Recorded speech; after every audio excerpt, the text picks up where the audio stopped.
Bincang Fakir.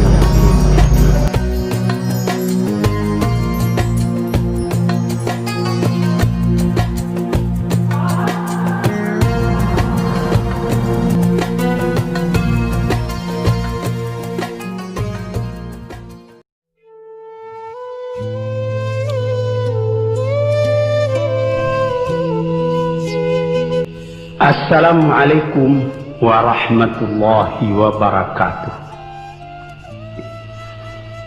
Para pendengar dan peminat kaset yang tengah diputar ini, saya menyatakan rasa berbahagia, rasa syukur kepada Allah dapat menyampaikan dakwah saya ini sekarang dengan kaset. Moga-moga dapat tuan-tuan putarkan, tuan-tuan dengarkan ketika tenang-tenang dengan anak-anak di rumah, atau ketika naik mobil, di mobil-mobil yang dapat memasang kaset dalam perjalanan yang jauh, sehingga kecapean dan kepenatan dalam perjalanan pun hilang karena mendengarkan suara ini. Yang akan jadi cerita saya pada hari ini adalah apa yang pernah kejadian di zaman Nabi kita Muhammad sallallahu alaihi wasallam.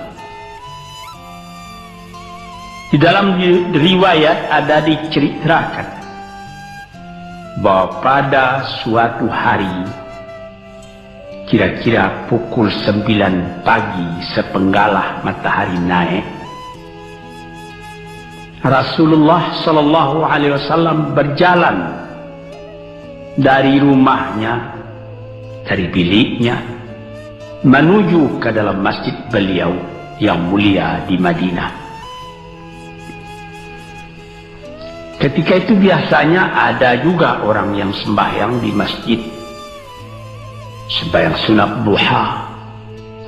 Tapi umumnya masyarakat sudah keluar dari rumahnya pagi-pagi, bekerja menurut bidang masing-masing. Yang pergi bertani, yang pergi berniaga, yang pergi mengembalakan unta atau kambingnya. Tinggallah beberapa orang saja. Beliau lihat di sudut masjid ada satu orang pemuda sedang duduk tafakur termenung. Mukanya kelihatan muram saja, menunjukkan kesedihan yang terpendam di dalam hatinya. Rasulullah mendekat kepada pemuda yang tafakur itu. Setelah dilihatnya Rasulullah datang, dia pun menengadahkan muka. Rasulullah pun bertanya, "Mengapa di saat begini engkau duduk tafakur dalam masjid dan wajahmu kelihatan ada menampakkan kesedihan atau muram durja? Apakah yang engkau derita sekarang ini?" Jadi pemuda tadi menjawab, "Hazanun lazimatni ya Rasulullah wa duyunun." Artinya, aku ditimpa duka cita ya Rasulullah karena utang.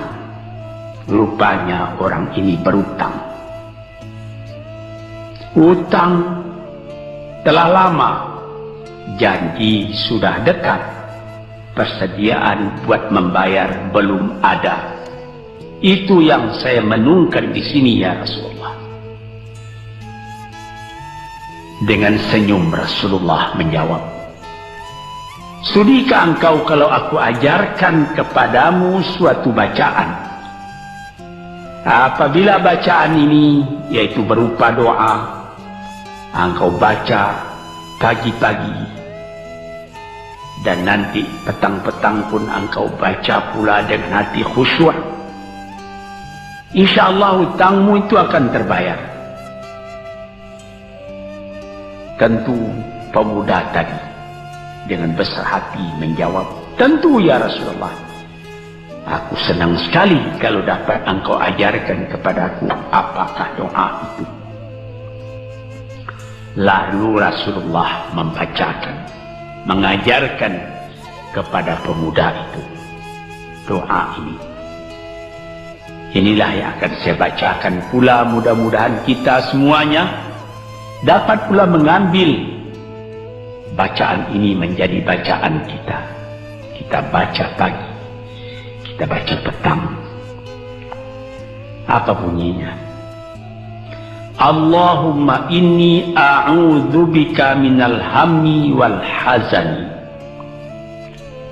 wa a'udzubika minal ajzi wal kasli wa a'udzubika minal bukhli wal jubni wa a'udzubika min ghalabati daini wa qahrir rijal.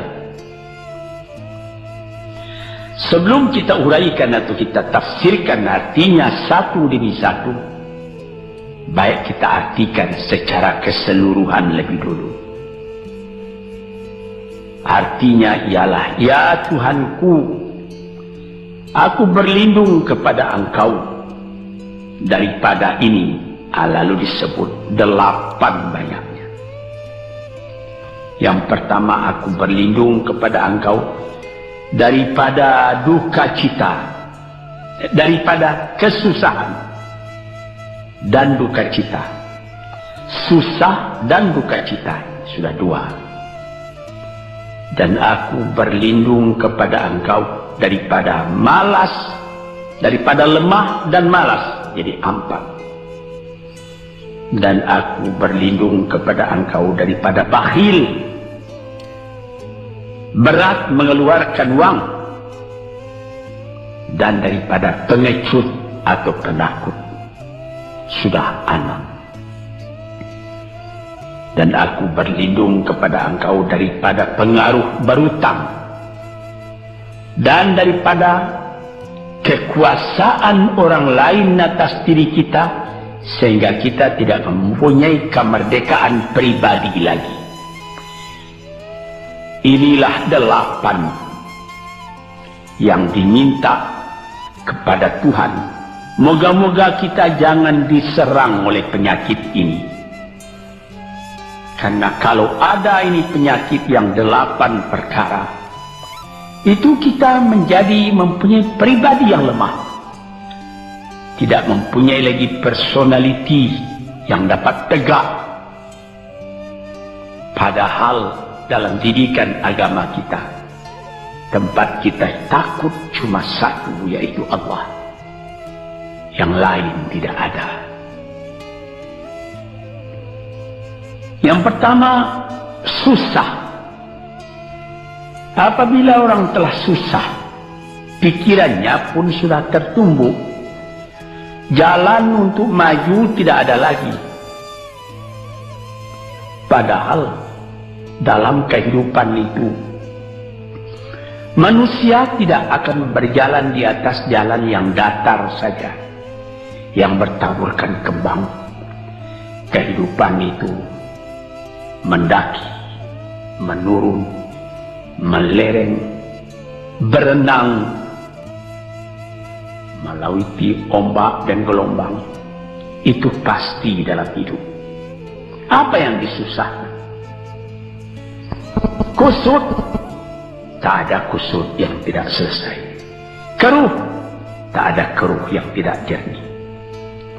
Apabila pikiran kita telah susah lebih dulu, maka gelaplah jalan yang kita tempuh ke muka dalam kehidupan tadi.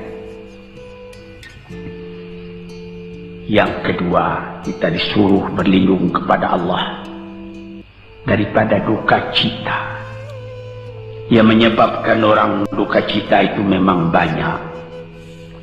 Misalnya, kehilangan barang yang disukai, kematian orang yang disenangi,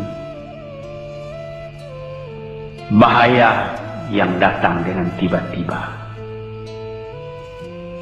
Orang yang ditunggu sudah lama tidak datang. barang yang dicari tak bertemu, dan lain-lain sebagainya.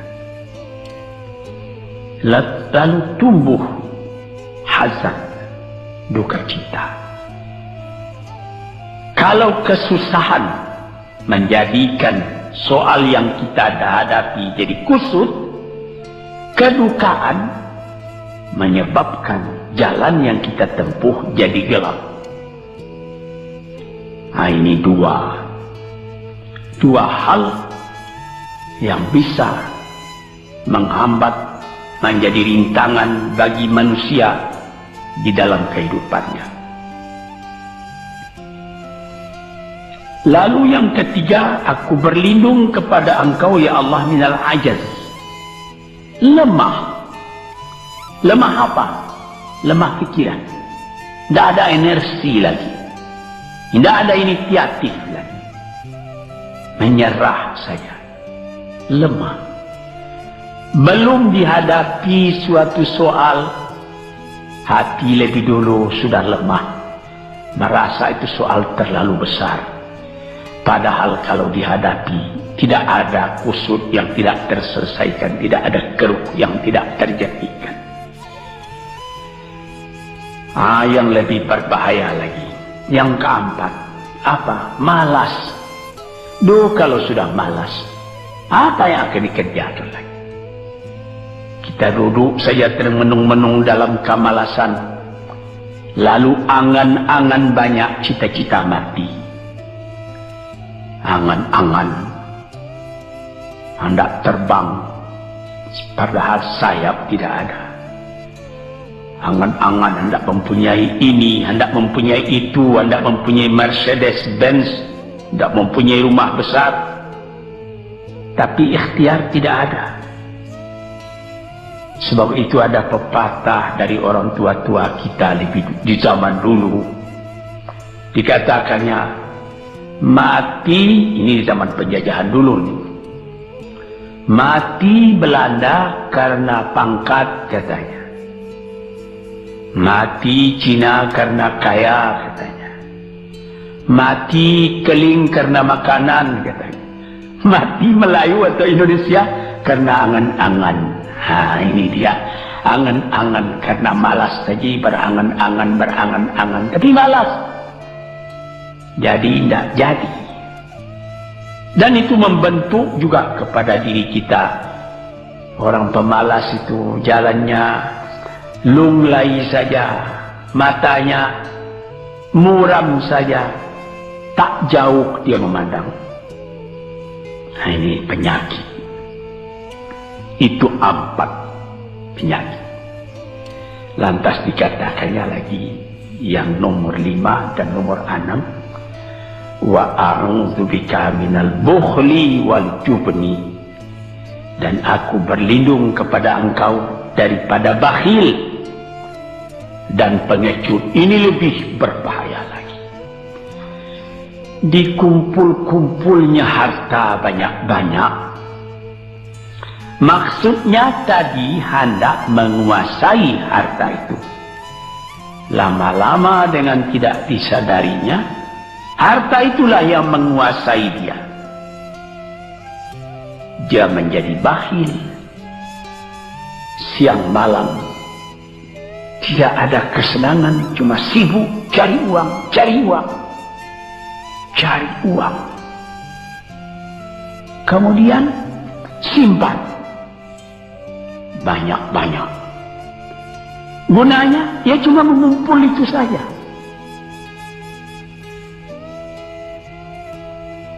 Akhirnya berapa banyaknya orang yang mengumpul harta banyak-banyak, faidahnya tidak didapatnya. Saya ingat cerita dahulu 40 tahun yang lalu ketika saya masih tinggal di kota Medan. Ada satu orang kaya mengumpul harta. Terkenal dia kaya di Medan, beberapa buah rumah, puluhan rumah yang dipersewakannya, dan ada lagi harta-harta yang lain. Dia berjalan di jalan raya kota Medan itu dengan jalan kaki pakai payung satu. Padahal orang sudah mulai membeli mobil, entah Cadillac lah, entah Chevrolet lah, model-model yang terkenal sebelum perang. Anaknya mengambil faidah dari kekayaan ayahnya. Dia beli mobil dengan uang ayahnya. Lalu orang bertanya, "Tuan, anak Tuan sudah naik mobil, Tuan masih jalan kaki." Apa jawab si bakhil tadi? "Saya anak orang miskin, anak saya anak orang kaya," katanya. Nah, inilah orang yang bukan lagi mencari harta buat menguasai harta itu, tetapi dia mencari harta buat dikuasai oleh harta itu. Yang nomor 6 lebih jahat lagi. Apa? Jubun, pengecut. Pengecut ini menjadikan separuh dari kehidupan manusia menjadi gagal. Ada pepatah orang, kalau engkau berniaga atau berusaha, meskipun modalmu tadinya tidak ada, asal engkau berani, itulah modal utama dalam hidup. Sesuai dengan pepatah Melayu atau pepatah Indonesia lama, dia katakan,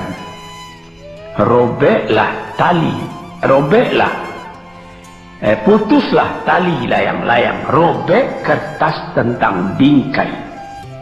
Hidup jangan mengepalang, tidak kaya berani pakai. Hidup jangan mengepalang, tanggung-tanggung jangan. Tidak kaya berani pakai. Keberanian itu adalah modal. Sebab itu kalau orang rugi berniaga, itu belum rugi. Yang penting berani. Karena adat perniagaan itu tidak saja beruntung, rugi juga kadang-kadang. Tapi kalau keberanian yang hilang, separuh daripada kekayaan tadi sudah habis. Walaupun masih banyak ada, tapi keberanian tidak ada, separuh sudah habis. Akhirnya, walaupun kekayaan besar, tapi kepercayaan hilang, itu namanya habis, tidak ada lagi. Walaupun berjuta yang tinggal dalam tangan, tapi orang tidak percaya, apa lagi artinya? Sebab itu yang pertama sekali modal itu keberanian menghadapi hidup. Ini 6. Yang ke-7 dan 8, wa a'udzu bika min ghalabatid daini wa qahrir rijal, dan aku berlindung kepada Engkau ya Ilahi daripada pengaruh utang. Hutang itu, itulah anak muda yang duduk di sudut masjid tadi, dipengaruhi oleh utang. Sampai Rasulullah sendiri pun mengatakan, iyyakum wad-daina, jagalah supaya kalau sedapat-dapatnya jangan sampai berutang.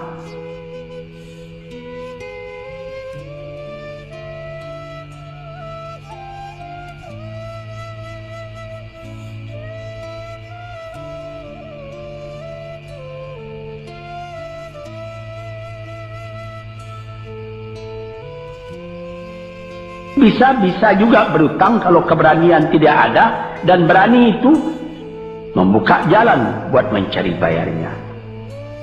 Tetapi kalau pengecut berutang lagi, itu payah buat membayar.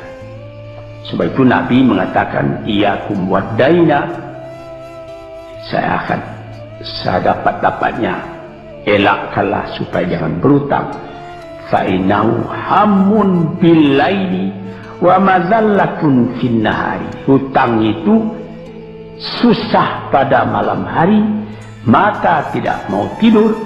Dengan apa imbangan hutang tadi, berapa hutang, berapa yang akan diterima, sehingga mata tidak mau tidur malam itu memikirkan hutang. Akhirnya mazallatun fin nahari, kalau siang hari Badan berasa hina, tak berani keluar dari rumah. Kota Jakarta yang begitu besar, bersilang siur, jalan-jalan raya, jalan Tamrin, Diponegoro, Imam Bonjol, Cut Mutia, dan lain-lain nama jalan. Ada orang yang jalan itu bertambah lama, bertambah kecil jumlahnya. Kalau orang lain mempunyai 100 macam jalan, dia paling tinggi cuma 2 saja jalan yang dapat jalani. Jalan dari rumahnya ke tempat yang tertentu. Ke lain dia tidak berani. Kenapa? Karena ada tempat dia berhutang. Jadi dikatakan dalam hadis itu, orang berhutang malam tak mau tidur, siang malu sama orang. Takut akan ditanyai, takut akan dicari. Ataupun dia berbenam di rumah, datang orang menunggu piutang. Dia bilangkan kepada pembantunya atau kepada anaknya, katakan bapak tidak di rumah. Anak yang tolol atau pembantu yang tolol menjawab, mana bapak? Dia suruh bilangkan bahwa bapak tidak ada di rumah. Kata anak tadi, betapa susah. Lantas yang nomor 8, wa qahrir rijal. Kita tidak mempunyai lagi kemerdekaan diri buat menyatakan perasaan kita, karena kita segan kepada orang. Kita terlalu banyak berutang budi kepadanya. Kita terlalu banyak mendapat hadiah daripadanya. Kita terlalu banyak dan lain-lain. Sehingga mulut kita jadi tertutup, tak dapat bercakap lagi. Ditekan oleh hutang budi kepada orang tadi. Kemerdekaan diri tidak ada lagi. Inilah 8 perkara yang ditunjukkan oleh Nabi Sallallahu Alaihi Wasallam kepada pemuda yang duduk tadi. Dapatlah kita mengambil pedoman dalam kehidupan kita sendiri, bahwa yang amat penting lebih dahulu ialah kemerdekaan jiwa. Kalau sekiranya di dalam negara yang telah merdeka kita sama sekali menyorakkan, meliuk lambaikan kemerdekaan di mana saja kita pergi, tapi banyak orang yang lupa negaranya telah merdeka, dirinya sendiri telah menjadi terjajah. Bukan Belanda, karena Belanda sudah lebih 30 tahun pergi meninggalkan negeri ini. Dan bukan bangsa yang lain, tapi penjajahan yang datang daripada sifat-sifat yang lemah yang kita katakan tadi. Kesusahan. Kalau kesusahan kita perturutkan, jalan yang kita tempuh menjadi buntu. Kita tak tahu lagi kemana akan pergi. Susah. Pagi susah, malam susah. Sehingga kusut benang itu tak tahu lagi jalan keluar. Padahal pangkal dari kesusahan itu bukan dari luar, tapi dalam jiwa kita sendiri, dalam dada kita sendiri. Yang kedua, dikatakan duka cita. Saya teringat kepada satu pantun Melayu atau pantun Indonesia. Dikatakannya, kalau berpiduk jangan bermenung, kalau bermenung riak pun tiba. Kalau duduk jangan termenung, kalau termenung hati pun iba. Kalau hati sudah iba, jalan tertumbuk. Sampai ada juga pepatah nenek moyang kita, hati yang marah mendorongkan, hati yang iba menjauhkan. Sebab itu haruslah kita bersedia membesarkan jiwa kita sendiri. Marfu'ar ras, maufurul kiramah, kepala terangkat, harga diri dijaga. Itu kemudian dikatakan yang kedua, al-ajaz, lemah, al-kasal, malas. Kelemahan ini juga ada yang karena penyakit. Kenapa lemah saja? Kenapa tiap-tiap pekerjaan yang dihadapi pesimis yang timbul sehingga timbul malas? Kalau perlu, kita pergi kepada dokter, terutama psikiater. Kita tanyai, di mana segi kelemahan ini? Karena kelemahan jiwa, kemalasan, malas dan lemah itu dari jiwa pangkalnya. Ahli-ahli ilmu kesehatan yang telah mendalam mengetahui hubungan antara rohani dengan jasmani kita, sehingga timbul ilmu yang dinamai psikosomatik atau psikoterapi, menganalisa jiwa dari mana seginya, maka timbul lemah, maka timbul malas. Di sini kita memerlukan kuatnya energi, sebab apabila manusia mempunyai jiwa yang besar, pekerjaan yang besar pun dipandangnya kecil. Tetapi apabila manusia mempunyai jiwa yang kecil, pekerjaan yang kecil pun dipandangnya besar. Kita misalkan saja kedua orang pemimpin yang kita cintai dan kita hormati, proklamator kita Bung Karno dan Bung Hatta. Mereka mempunyai jiwa-jiwa yang besar. Sebab itu mereka memproklamirkan kemerdekaan Indonesia.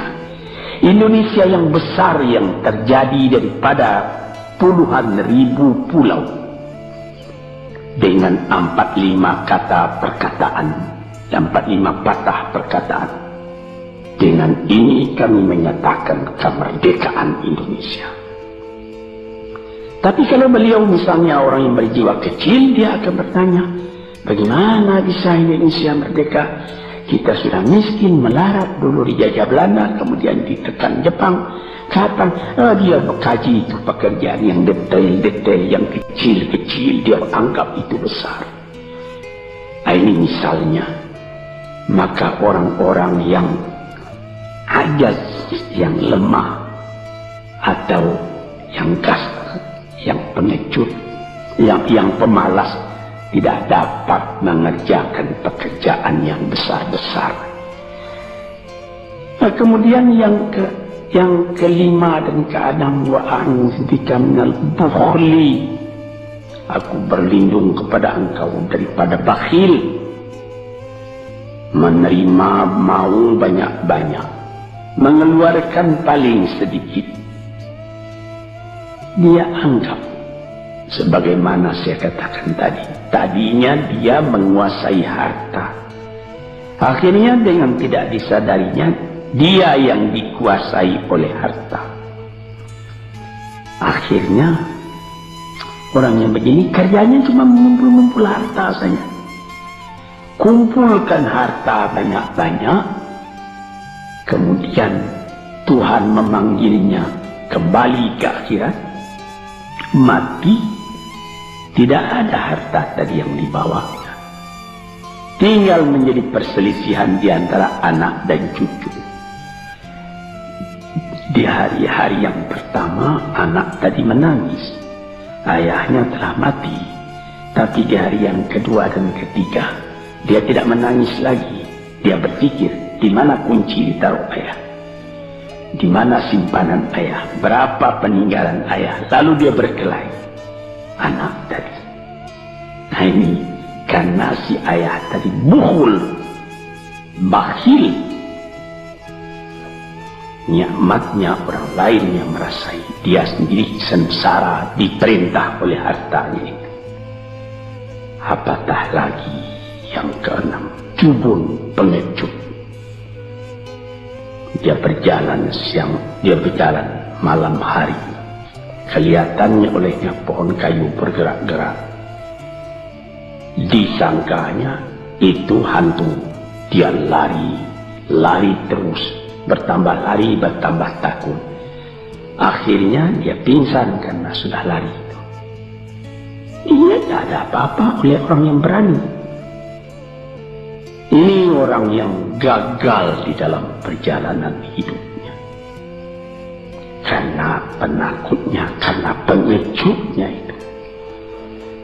Padahal di dalam keterangan agama sendiri, orang-orang yang beriman kepada Allah dikatakan la tahinu wa la tahzanu wa antumul a'launa in kuntum mu'minin.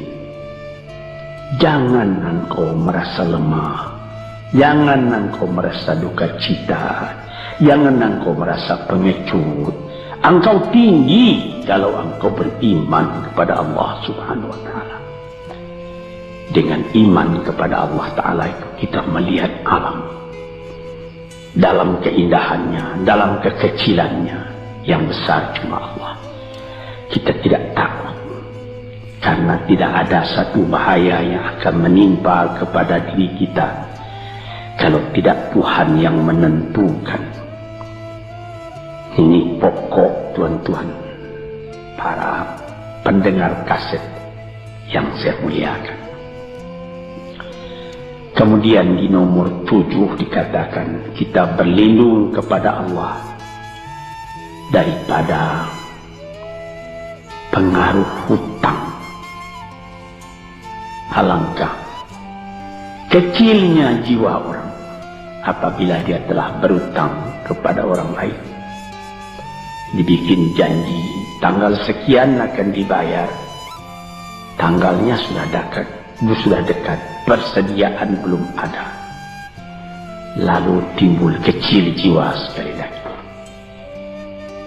Apatah lagi qahri rijal yang nomor 8. Yang ke-8 sebagaimana telah kita uraikan tadi ialah qahri rijal, pengaruh orang lain kepada diri kita sendiri, sehingga kita tidak berani lagi menyebut kebenaran, tidak berani lagi mengatakan yang hak. Lidah telah tertutup, mulut telah penuh dengan air sehingga tidak dapat dibuka lagi. Segan, kita sudah terlalu banyak berutang budi kepada orang. Walaupun sudah jelas perbuatan orang itu salah misalnya, kita tidak berani lagi menegur.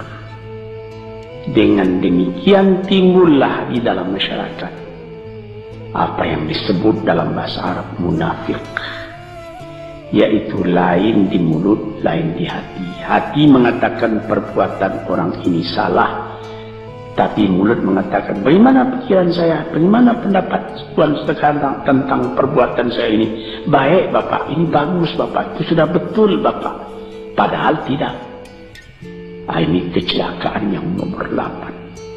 Kita minta kepada Allah supaya kita dilepaskan dari pengaruh-pengaruh orang, pengaruh manusia, sehingga kita tidak berani lagi menyebut apa yang benar itu. Padahal di dalam hadis dikatakan qulil haqq walau kana murran. Katakan yang benar itu walaupun pahit sekalipun.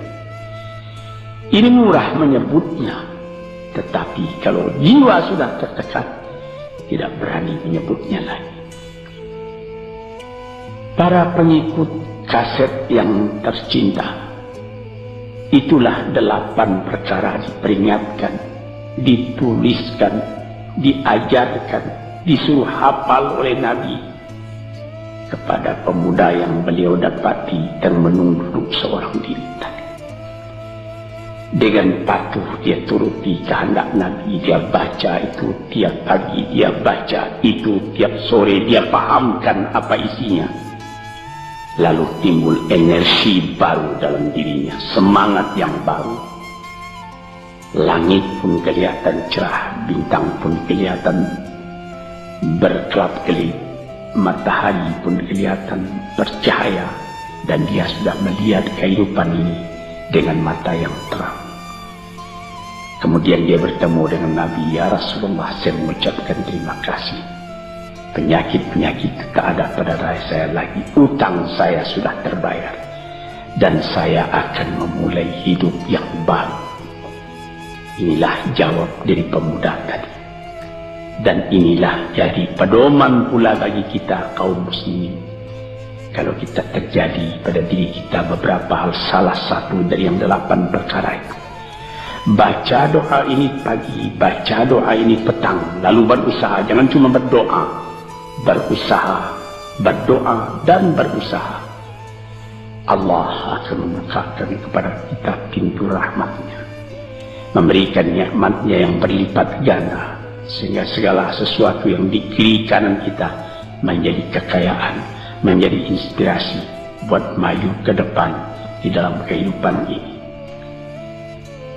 Bapak-bapak, saudara-saudara pendengar kaset yang saya muliakan, moga-moga pengaruh dari hadis ini, daripada doa ini, masuk ke dalam diri saudara, dan saudara menjadi orang muslim dan merdeka yang sejati.